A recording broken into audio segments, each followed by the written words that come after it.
Every day from then on, Miss Harris kept bragging about her fiancé. He was highly educated and well off, coming from a reputed family that lived in a luxury residential area in the city. I'll invite you, Miss Thompson, to my wedding as your last chance to see something splendid. I had no intention of attending such an event. I didn't care about seeing her in her wedding dress, and I was sure I'd be seated with the other female employees. No matter how glamorous the venue or how delicious the food might be, I didn't want to go. As I was thinking that, Miss Harris said, "Oh, right. I'll show you a picture of his house," and started operating her smartphone. "Ah, found it. This is it." Saying that, Miss Harris brought her smartphone screen closer to me. There was a house I recognized. "It's amazing, isn't it? The luxurious and wonderful house is his family home. They must be incredibly wealthy." Miss Harris was saying, but my eyes did not leave the screen of her smartphone. "Oh my, are you surprised? If you want, I can show you pictures inside the house as well." When she slid the photo, a sight I was even more familiar with appeared. It's a luxurious house that you, Miss Thompson, probably couldn't even dream of entering. Are you envious? Cutting off what she was saying, I hurriedly spoke. This is actually my family home. My name is Kimberly Thompson, an employee at a small to medium-sized company. I am already 34 years old, but still single. I've been working at the company, where I got a job right after graduating college, for over 12 years now. Being the oldest among the female employees, I'm in a position often referred to as the old maid. And all the other women who joined the company at the same time as me have left after getting married. In other words, I'm the only one who kept working there. It is not that I'm working there to find a husband. I just diligently work every day. I tend to keep to myself and like being alone, and I'm not very good at socializing. So, from the perspective of those around me, I am undoubtedly a stick in the mud. But I'm serious about my work, and because I've been at the company for a long time, it seems like the other employees treat me carefully with some respect. Well, I can understand their feelings. I don't go to any social events with my coworkers, and I don't exchange contact information with anyone. I don't hang out in my private life, and I only engage in conversation when absolutely necessary. So it's no wonder they find me boring and don't bother inviting me. But because I've been at the company for a long time, and I'm good at my job, they can't complain. I'm quite a senior. I think that's the kind of awkwardness I bring. As for me, I actually find it convenient not being approached by others. I can work in peace, and I can spend my breaks freely. Plus, this job doesn't involve any entertaining or client-facing tasks, so I'm not caught up in any troublesome human relations drama. And I can spend my days off watching as much of my favorite anime as I want. I also like reading, so going to the bookstore and impulse buying books based on their covers is enjoyable. At first glance, some people might feel that my life is lonesome and empty, but I thought this quiet yet peaceful life made me feel my happy.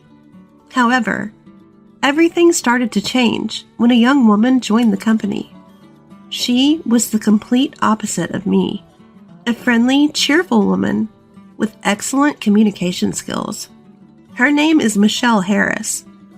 Miss Harris was the type to actively approach others, and she seemed particularly popular among the male employees. She was cute and charming, so I figured she easily captured the hearts of the men. When I watched her, I felt like I was watching a character from a movie because she was so different from me. A bright, honest woman at the center of the group. Probably the type of woman I would have a hard time dealing with.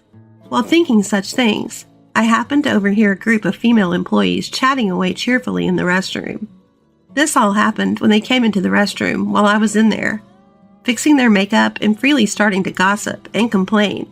"You know that new girl, Harris? Don't you just find her annoying?" "I know, right? She seems just like she's trying to please men, doesn't she? definitely gives off that vibe. That has to be on purpose, right? She's constantly trying to appear cute. It's so annoying. Her only appeal is that she's young, isn't it? She can't even do her job properly. Isn't it embarrassing to just chase men all the time? Such harsh words. It's only natural that a new employee can't do their job as well. Moreover, I thought to myself that maybe Harris has to rely on the male employees because you guys aren't properly teaching her how to do her job. I have a habit of occasionally observing Harris, who is so different from me in appearance and personality. I have seen her being coldly dismissed by the female employees several times. Every time, Harris looked downhearted and ended up talking to a male colleague. So I don't think she's trying to win over the men. She's just cornered into such situations. I'm sure these female employees gossip about me too, just with different content. If Harris is spoken about like this, I'm sure I get it worse. I'm probably just not seeing it because I'm the oldest among the female employees and can do my job well. Interpersonal relationships can be so exhausting. I'm glad I don't have to get involved. Thinking that, I sat on the toilet until they finished fixing their makeup and left. Then, on another day, Harris was unusually mingling and talking with the female employees. I was surprised but glad to see her fitting in with the other women and decided to take my lunch break. As I got up from my seat to go outside with my packed lunch, as usual, I passed by them, and Harris suddenly called out to me. When I turned around, she asked me a nonsensical question. "Why aren't you married, ma'am?" It's clearly a malicious question. As I was struggling to answer, I could hear the female employees behind Harris chuckling. Even the wide-eyed male employees started to laugh. Led on by them. One of the female employees said, "Hey, that's rude," but then praised Harris, saying, "You're such a funny girl, Harris." From then on, Harris started to ask me more and more disrespectful questions that left me at a loss for answers, thinking she would be praised for making fun of me. "Miss Thompson, have you ever had a boyfriend? How many years have you not had a boyfriend? How many people have you been with? Are you by any chance not interested in men?"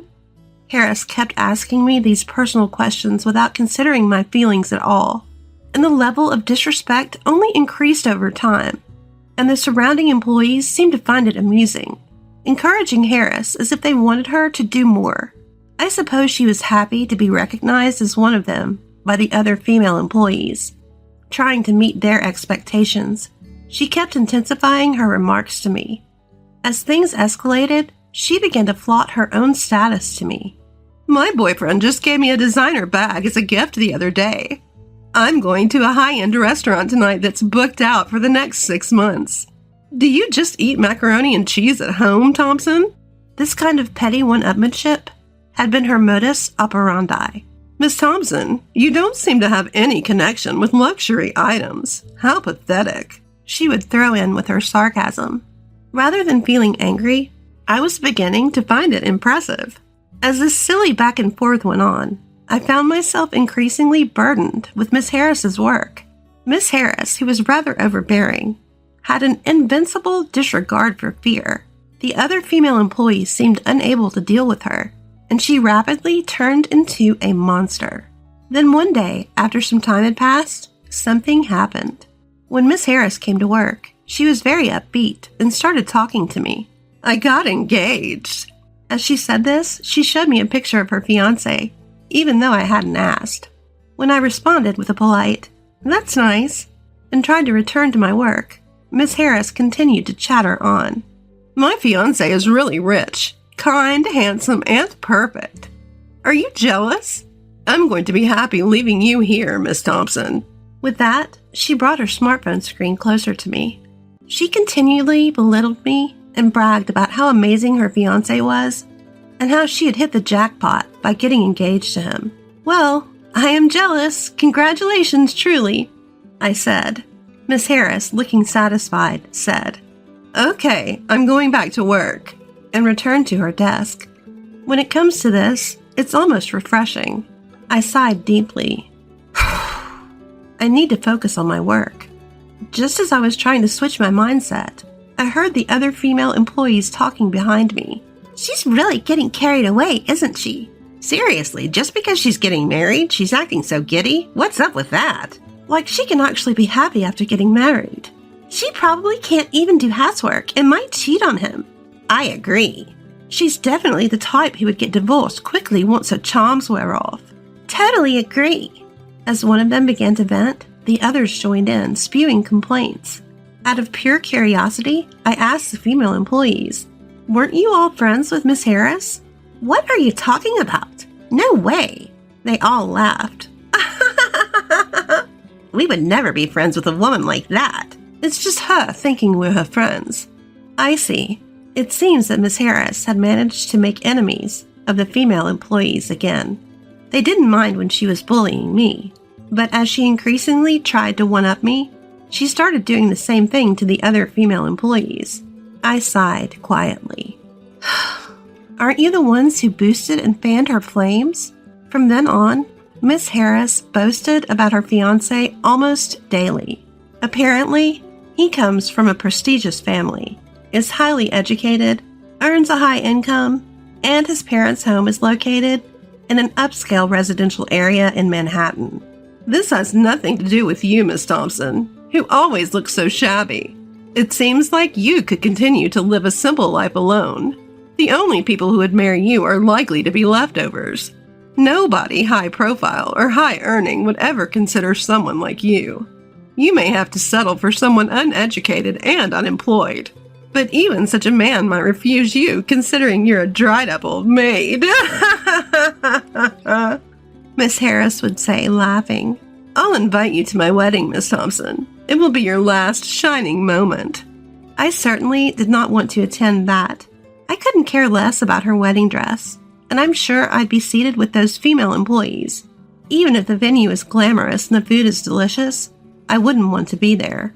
As I was thinking this, Miss Harris said, "Oh, I just remembered. I'll show you a picture of his parents' house." And she began manipulating her smartphone. I wasn't interested in her fiancé's parents' house at all. "Oh, I found it. This is it," Miss Harris said, bringing her smartphone screen closer to me. I saw a house that looked familiar. "Isn't it amazing? Such a gorgeous and wonderful house being his parents' home.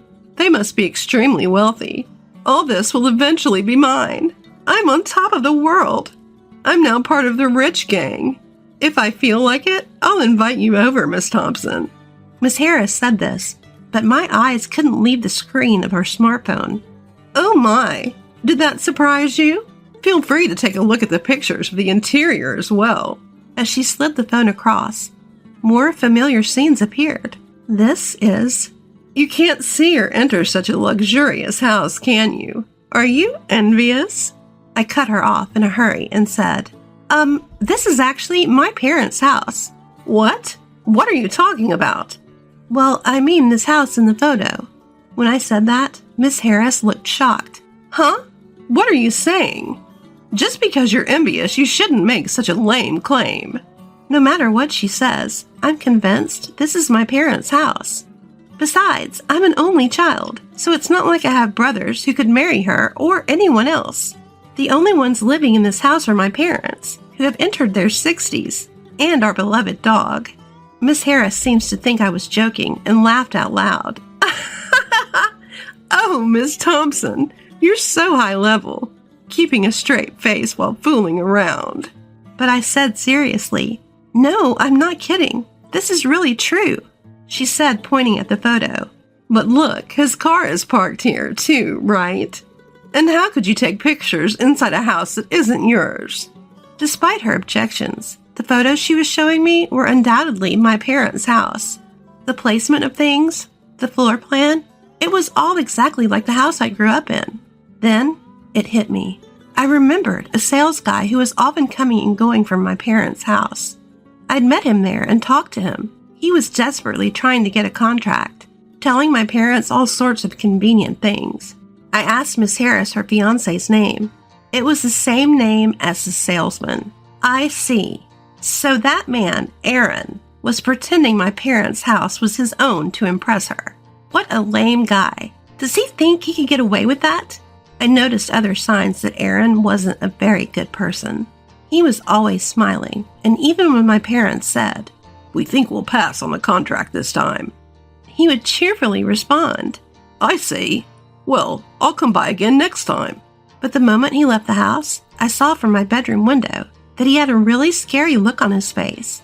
Maybe he was just angry because he didn't get the contract, but it left me a really bad feeling. There's no need to tell Miss Harris about this, but that house is definitely my parents' house. I won't back down on that. Miss Harris was raising her voice. "What? That house is Miss Thompson's parents' house. That's impossible." No matter how much I explained, she wouldn't believe me. So I decided to take her to my parents' house after work that day. We arrived at my parents' house, and I took her through the gate. I opened the front door and said, "I'm home." Then my parents came out with a smile. "Welcome home. When you said you were coming home all of a sudden, we wondered what was going on. You even brought a friend." "It's not often we see you, but it's nice to see your face after a long time." "We have to serve something since you brought a friend." "We have some sweets we brought when we went on a trip to France with your aunt. We'll serve them with some tea."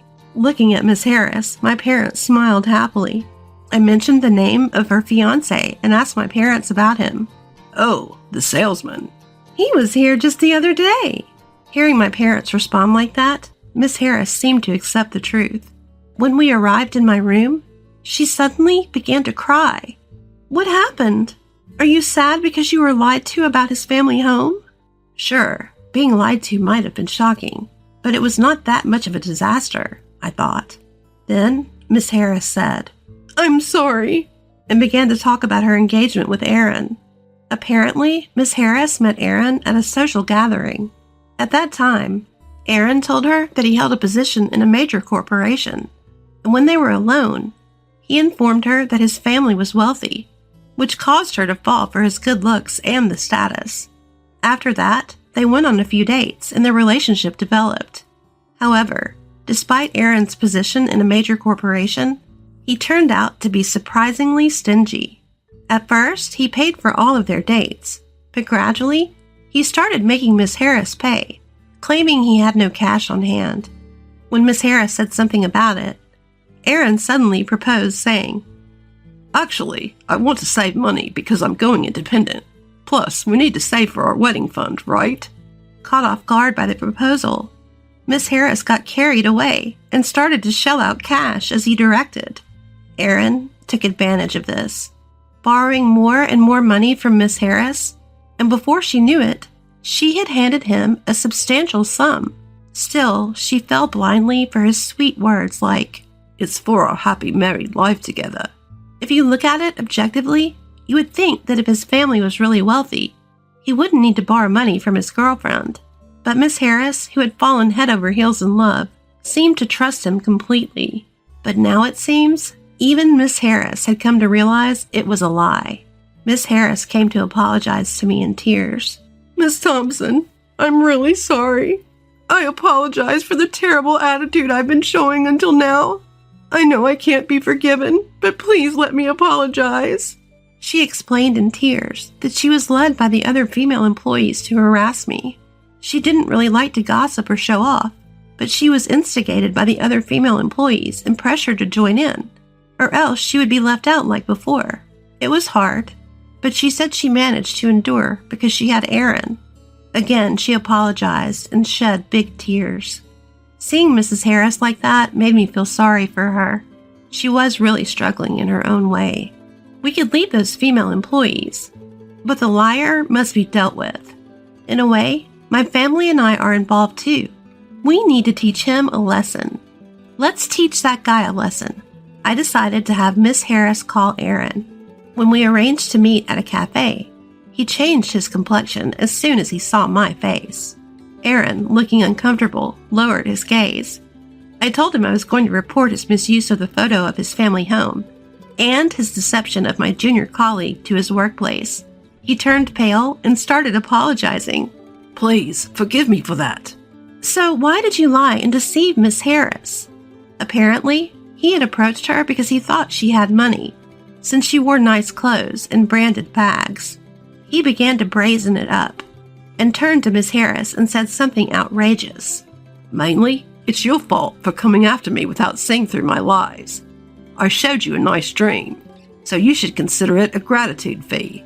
I was stunned at his audacity. It reminded me of the hidden side I saw from the window at my family home. You proposed marriage. That's why Miss Harris trusted you. Then Aaron replied with a defiant laugh. Well, I thought it was the best thing to say. What do you mean? So you had no intention of marrying Miss Harris? Well, yes. I'm not thinking about getting married right away. Aaron casually made such a statement. Miss Harris couldn't take it anymore and started crying. Seeing Miss Harris crying, Aaron looked annoyed. What a terrible man he is. There's no need to show mercy to someone like him. I pulled out a voice recorder and said, I recorded what you just said. And you can demand compensation for breaking off an engagement without a reasonable cause. Aaron turned pale and frantically said, Whoa, that's gonna be a problem. Choose between reporting this incident to the company or repaying the money you borrowed from Miss Harris along with some damages, I said. Hearing this, Aaron replied, I'll pay back the money, and dropped his shoulders. That's how we came to an agreement that he would pay back Miss Harris. It seems that Aaron was cheating, and his mistress was spending money lavishly, more than his salary could cover. But he was so smitten with her that he was siphoning money from Miss Harris to keep her satisfied. After Aaron left the cafe, Miss Harris tightly grasped my hand and repeatedly expressed her gratitude. She apologized once again for everything that had happened and promised to change her ways. Since then, Miss Harris has become quite fond of me and no longer exhibits her previous attitude. Even when other female employees act unpleasantly, she no longer lets it bother her and concentrates on her work. Seeing her like this, the female employees still badmouth her, but I think they're just not worth dealing with. Later, when one of the female employees got engaged, a nasty war of words began among them. Petty jealousies and grudges started affecting their work, and a fed-up supervisor escalated the matter, resulting in each of them being transferred to different departments. Being on their own, these women weren't particularly harmful, and it seems they are now working quietly in their new departments. Our department has become peaceful and calm, and Miss Harris has been able to work more freely. Lately, Miss Harris and I have been having lunch together, sharing our hobbies. Thanks to her, I've developed an interest in fashion, and she has become a big fan of anime. I may not be friendly with everyone, but having someone like Miss Harris, whom I can trust, has made working at this company more enjoyable than ever. Money and status may be attractive, but they are only a part of life, not everything. I may be plain, but I believe that being able to live a peaceful and calm daily life is truly the greatest happiness. I made myself lunch today. I want to be a better cook, so please have a taste, she said. All right, let's go to a nearby park and eat, I replied. Yes, she replied happily. Ugh, the food is terrible again. It doesn't taste good at all when I have to eat it while looking at your gloomy face. It was a big mistake to marry such an incompetent woman. In fact, it was a mistake to be born into this family in the first place. I'm fed up with having two sick people in the house. Whenever my husband sees me, all he does is complain. I don't want his words to upset his bedridden parents. My name is Chloe. I am 34. We've been married for 5 years. We met through a mutual friend when I was 29 and my husband was 31. After graduating college, I lost my parents to illness one after another. My husband, Sam, proposed a serious relationship with marriage in mind, which made me believe he was a sincere person. Looking back, I think he was in a hurry to get married because all of his friends were getting married, and he didn't want to fall behind.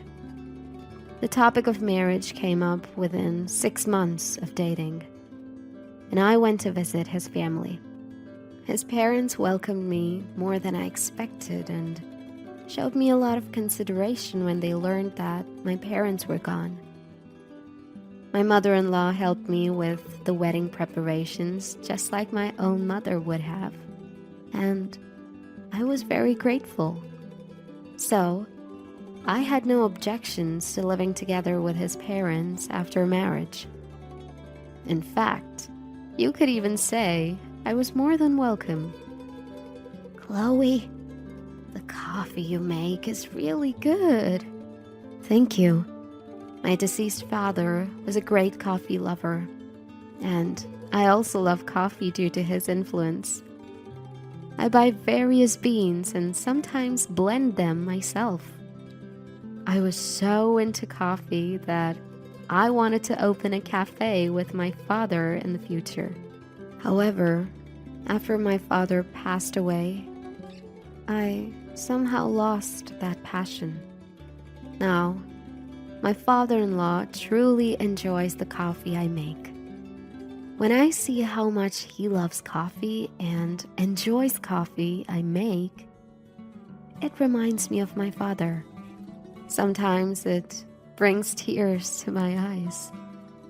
On the other hand, Sam can't tell the difference between instant and brewed coffee from beans.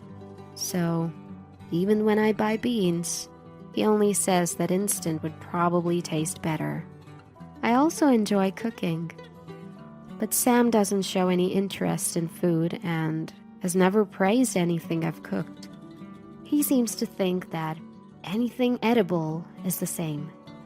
But my mother-in-law enjoys cooking with me, which raises my spirits.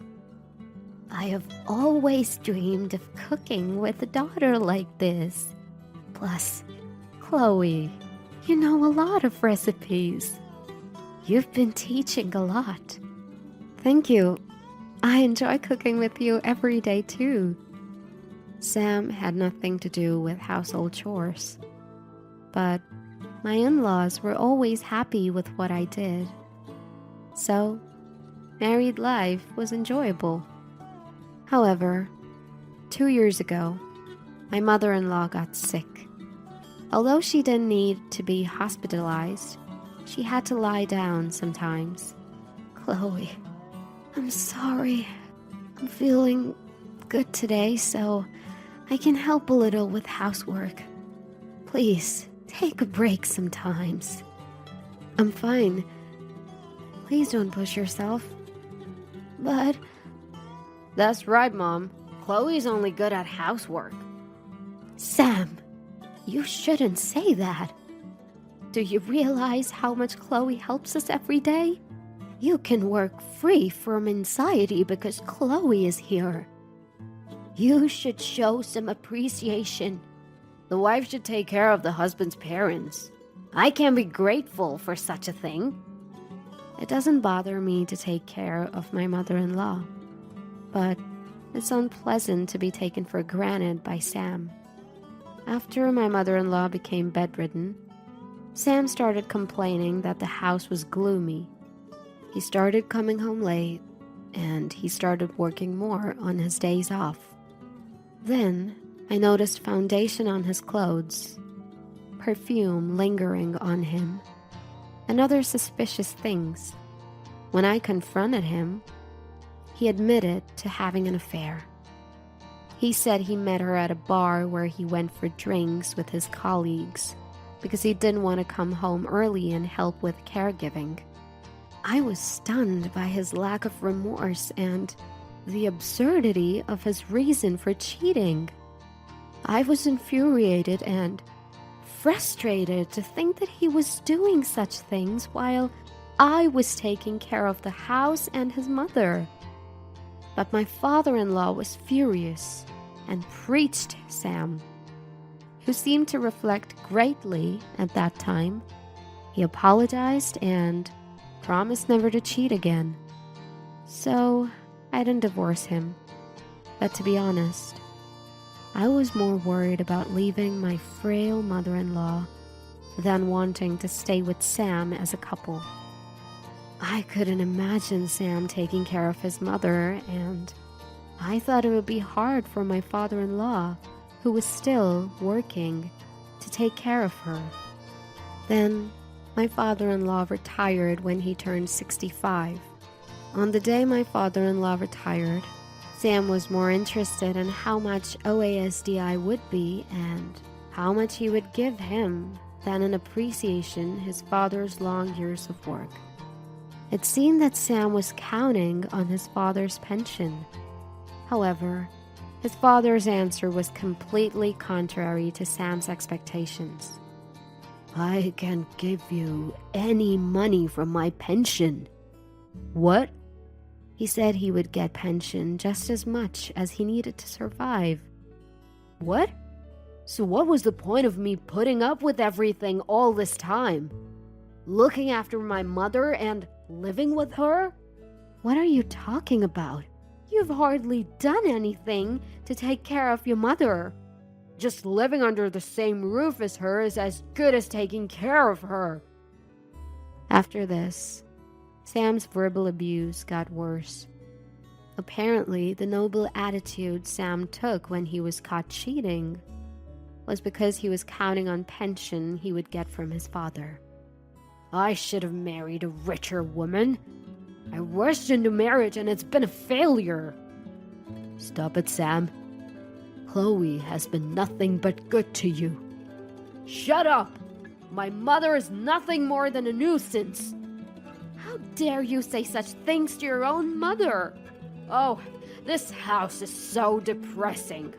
I'm seriously unlucky to be stuck with a useless wife, a dull father, and a troublesome mother." Despite his father-in-law's multiple warnings, Sam refused to listen. As a result, he started to work overtime and on the weekends. I can't help but suspect that he's cheating again, just like before. But then, my father-in-law stumbled in the garden and hit his back hard, ending up bedridden. Taking care of my in-laws was challenging, but they really cared for me and always seemed sorry. So it didn't bother me that much. However, it did bother me that Sam wouldn't help at all. I'm sure my in-laws would be happier being looked after by their own son than me, who isn't related by blood. "Sam, can't you at least help take care of your parents?" "What do I care? There's no way I can do that." "They're your parents. Can't you at least speak kindly to them?" "I got a bum deal with a wife. And I got a bum deal with parents, too. I just can't catch a break." I can't help but feel that the real losers are the in-laws for having such a son. My suspicion that Sam is having an affair doesn't go away.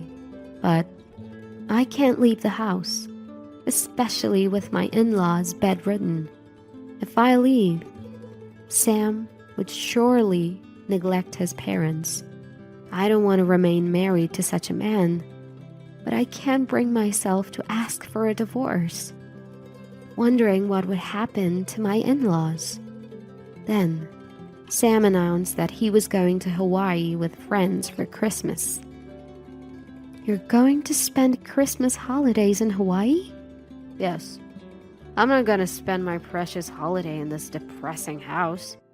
I'm going to refresh my body and soul in the sun-soaked Hawaii."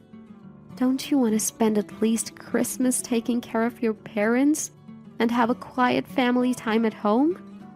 "Not at all. Who would want to spend their precious vacation in this house?" "Who are these friends?" "Who I travel with is none of your business." "Is it a woman?" "Shut up! What do you care if it is?"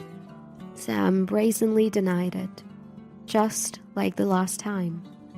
He must have been cheating again. I wasn't shocked to find out about it this time, but I was disappointed to see Sam's attitude. He showed no remorse. I bit my lip at the realization that he doesn't consider me his wife. I work every day. I can't keep going without some sort of fun. But Sam, you're married. Shouldn't there be some basic manners being spouses? There's no such thing. You're nothing more than a housekeeper to me. Kept around to take care of my parents. That's terrible. If you have a problem with it, let's get a divorce. Don't get on my case, especially since you have no other home to return to.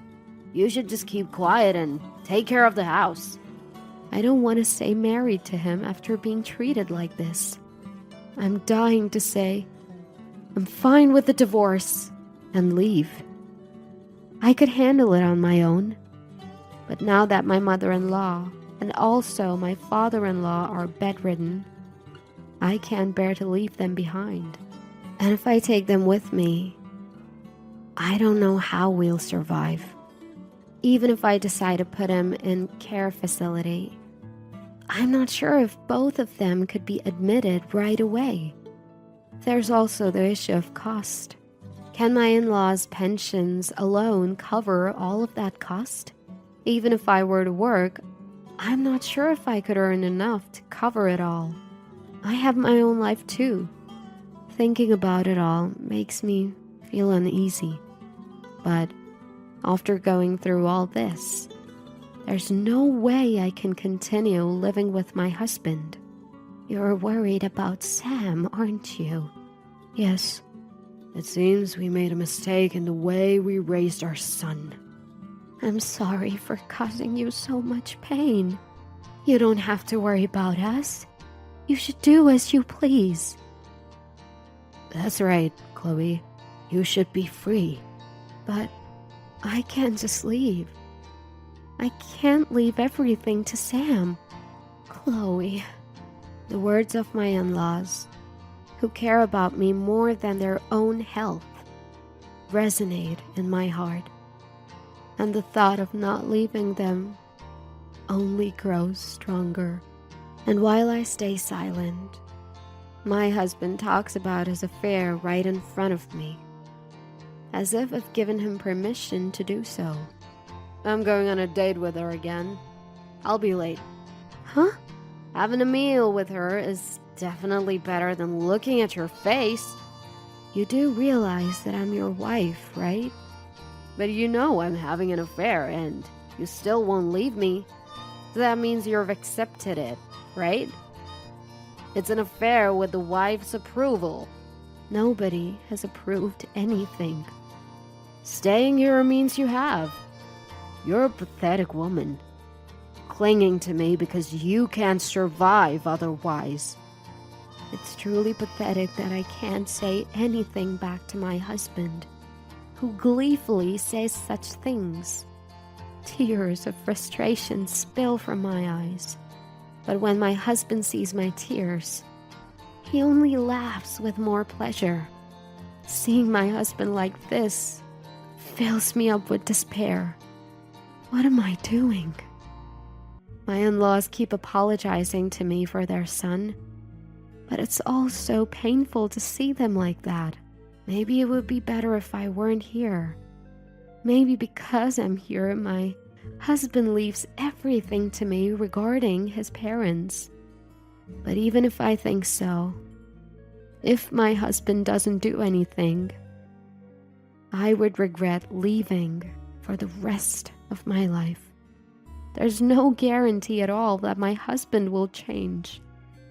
Then, on the day before Christmas Eve, my husband brought up divorce. I've decided to divorce you. I prefer younger women. Huh? But I can let you stay here as a housekeeper, which means things will continue as they are. You'll be living here for free, so consider that as your salary. With that, my husband laid out a signed divorce form in front of me. I see. Of course, I have no intention of becoming a housekeeper as he suggests. But I also don't want to remain his wife any longer. There are limits to how much one can look down on another person. I'm sure my husband knows that I can't abandon his parents. That's why he can say such things from a high horse. Knowing that makes me even more angry and frustrated. Well, take good care of them, will ya? The next morning, my husband left on a cheerful note for a trip to Hawaii. Even if I separated from my husband, I would like to stay with my in-laws. But such a convenient option isn't easy to come by. I had no choice but to let Christmas come and go. But the day without my husband was very peaceful. With no complaints thrown at me, the three of us laughed while watching TV, ate Christmas dinner, and although I knew I had to think about the future, I wished that this peaceful time could go on forever. And then, from the TV screen, I could hear the Christmas song started. Merry Christmas, I mused, when my father-in-law abruptly sat up from the bed. All right, let's get started, dear. Sure thing, she replied as my mother-in-law swiftly stood up. What are you... Merry Christmas, Chloe. Merry Christmas. Merry Christmas. But is your back okay? How about you? Are you feeling well? When I asked, they exchanged glances and grinned broadly. Then, I received astonishing news from my father. On December 30th, my husband Sam returned from a trip. He called me in a frantic voice. Hey, what's going on? What happened? Don't play dumb. Where are you? I can't get hold of my dad or mom. Well, your parents have been quite busy with the Christmas hustle and bustle, so they're taking a rest. Where did you take them? Did you kidnap them? Absolutely not. Your parents acted on their own accord. They were supposed to be immobile. You took them somewhere without asking. They're perfectly capable of standing and moving around on their own. What? At the moment the Christmas song started, my in-law stood up. Seeing my dumbfounded face, my father-in-law said, It's the start of a new life. And laughed heartily. Apparently his back pain was temporary and had long since healed. My mother-in-law also had fully recovered over the last 6 months and was almost back to her old self. However, due to my husband's repeated verbal abuse, my father-in-law made a plan. My father-in-law told my mother-in-law about it, and she took the suggestion. Since Sam had joined a large company after graduating from college, his attitude had somehow become more arrogant. He was often out late, but they didn't worry too much since he was still single at the time.